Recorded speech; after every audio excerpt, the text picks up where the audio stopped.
Hi, this is Mike with Kolpin's Equipment. If you're like me, when you're driving your RTV, you might look down to your left and right, look for a mirror, but it's not there. Well, because they don't come factory with mirrors. But this kit from Kolpin gets you the mirrors you need. It's a good kit we have in stock at Kolpin's Equipment online for sale right now. And I'm going to show you what it looks like on our showroom RTV. I already got this side installed, and I'm going to show you how easy it is to install this side. So this kit not only comes with 2 side mirrors, but it also comes with a rear view mirror. All of them attached the same way. They come with these little C-clamps. You clamp them on here, and the mirror fits right in.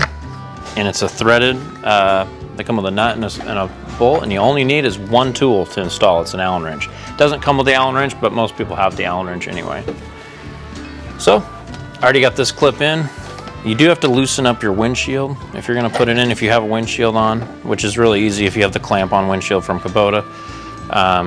The nuts have little holders, which it's awesome when they do, because then you don't need a wrench. So you stuff the nut in, put the mirror in, and you don't have to put them in any particular spot. You can put them wherever you want. I just liked them right here, right at this height.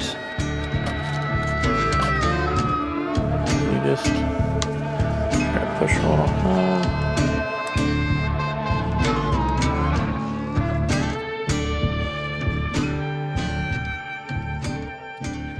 So that's the Kolpin mirror. So now if you look right or left on your RTV, you will be able to see what's behind you. You can look at this kit on our store online at kolpinsequipment.com, where everything's pictured and priced, including this kit for $100, free shipping anywhere in the United States. You can have a rear view mirror and 2 side mirrors. Thanks for watching. Hope you enjoyed.